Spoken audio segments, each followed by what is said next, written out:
Hello everyone and welcome to GIR Golf and welcome to today's golf rules video, yellow penalty areas in 2023. Now, effective January 1st, 2023, the governing bodies of golf made a few changes when it comes to the rules of golf, and yellow penalty areas, there's one aspect of the former golf rules that it did affect, and I'm going to show that change in this video along with all of your other options, so you'll be up to date. So here's the situation. My golf ball laying right here is clearly inside a yellow penalty area. Even if my golf ball is just barely touching the line or the front part of these stakes at ground level, if no line was present, my ball would be considered inside a yellow penalty area. For the sake of this video, I made it very obvious. It's just barely in here. It's sitting pretty good. And option number one is to simply play the ball as it lies without penalty. You can save the hassle of a penalty stroke and play the ball as it lies if you're sitting in good shape like I am here. Often, you may not even be able to find your golf ball, but in this case, my golf ball's sitting pretty good and I would consider playing it as it lies. Now my golf hole for all of our examples, may be a little tough for you to see through the tree limbs, is my orange pole in the distance. That's what we'll be using for all of our examples, and I would consider playing it as it lies. Let's talk about playing it as it lies. Number one, if you have any loose impediments such as leaves or sticks that aren't attached to the ground, no roots or anything, but loose sticks, leaves, if they are in your way, just like in the general area, you can remove loose impediments inside a yellow penalty area. So I can remove those, get them out of my way. And also you can remove things that are man-made, such as maybe a water bottle, a golf glove, or let's say an empty sleeve of balls that blew out of somebody's cart and it was interfering with my golf ball in any way, or even in the line of my play. Those are considered movable obstructions, just like in the general area, and I can remove those as long as my ball doesn't move, and go dispose of them properly after I'm done, of course. Now let's talk about some things that a lot of people don't really know. Let's talk about this stake right here. Yellow penalty area stakes are considered movable obstructions. I can remove this guy, lay it off to the side, and play my stroke, even if it's in my line of play. Obviously this one was in my swing path. I could go down and remove any of these other yellow stakes if I would like, play my shot, and put it back without penalty. Movable obstructions. So I would do that here because my hole's over here. Remove that stake. And then a couple other things. I can now, ground my golf club behind the ball. Prior versions of the rules, back before 2019, you couldn't do that. You can still do that in 2023. You can ground your club in a penalty area, yellow penalty area, right behind the ball. And another thing, one last thing is I cannot go and break this plant that's attached. I can't break any limbs off out of my way. I can't bend them out of my way.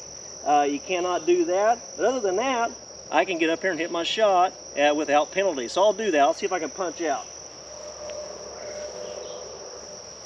Get up here, punch it out, get it back in play, and save yourself a stroke in option number one. Option two for yellow penalty areas for a one-stroke penalty is to take a drop on what is called the back on the line relief, formerly known as the backward extension. And how we establish this is, first of all, we got to figure out where our golf ball last crossed the margin of the yellow penalty area, where it last crossed this yellow line, the front edge of it, or these stakes if there's no line present.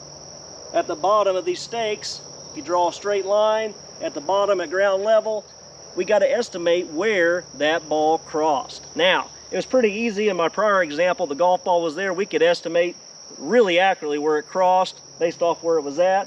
Often you can't do that. Often you may not be able to see exactly where your ball crossed. You may have a good idea, but finding that precise point may be, impossible. You just got to use your best judgment.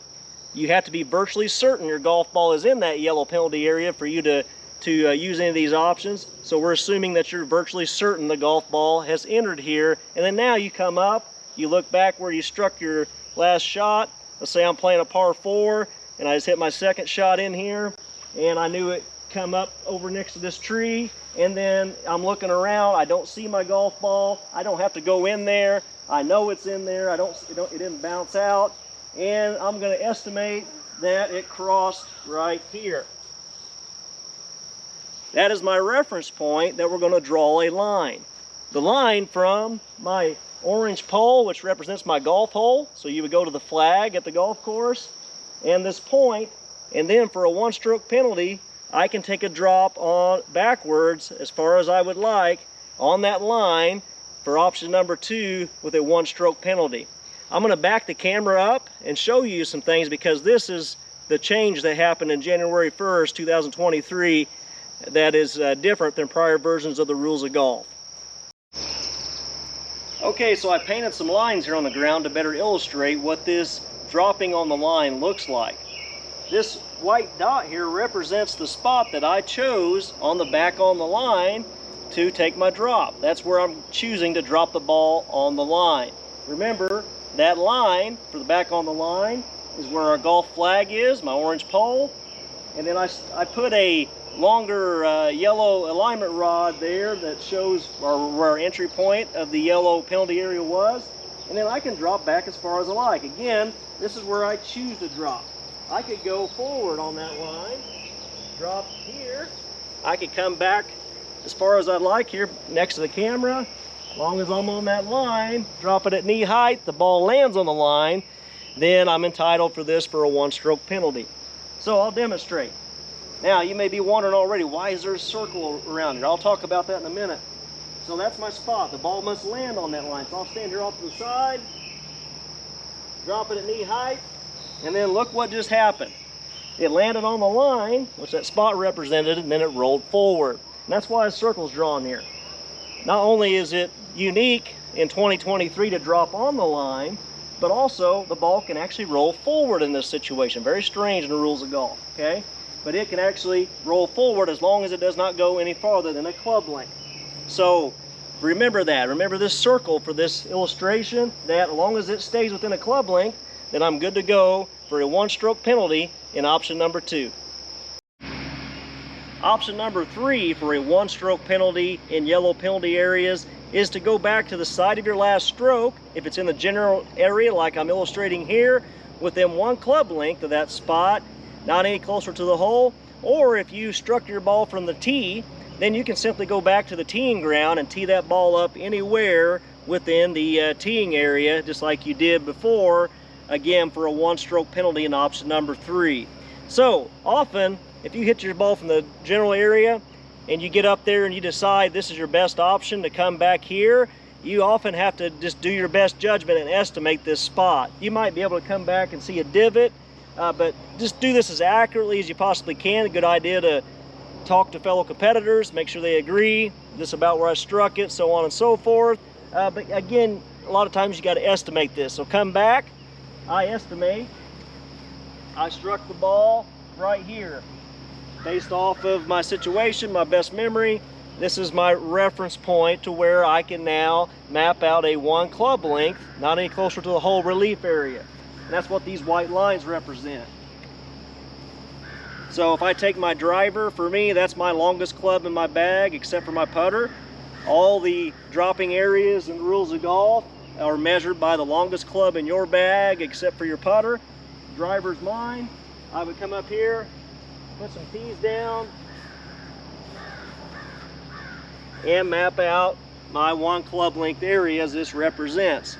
Now, you may have a bad situation here that caused you to get in that yellow penalty area. So this may be very advantageous for you to pick a different spot in here. So I could survey this area and choose my spot. As long as the ball lands in this area and stays in there, then I'm good to go. I choose right here, drop it at knee height. Ball landed in the relief area, stayed in there. I can hit my shot with a one-stroke penalty in option number 3. Option number 4 for yellow penalty areas is to take a drop inside of a drop zone, if available. These may not be available at your golf course, or you may have a hole or two where the golf course, if you check out your scorecard, says, hey, there's a drop zone, or look for signage, that is an additional option. You don't have to always choose this, by the way, but this may be your best option. A lot of times these are up near the green. Again, you may be on a golf course, they don't even have any of these. However, if you're playing in a tournament, sometimes to help increase pace of play, for example, tournament organizers will offer a drop zone that normally isn't there, and make sure you pay attention to the local rules, because often these are up by the green and may be your best option for a one-stroke penalty in option 4 to take a drop inside a drop zone. You can see here a lot of times they're in a circle. They might put DZ in there. I've seen tournament committees do that. And again, survey where you want to hit. As long as the ball lands in there and stays in there, you're good to go. You can even stand outside it. Dropped it at knee height, ball landed in there, stayed in there, and I can hit my shot in option number 4, if available, with a one-stroke penalty.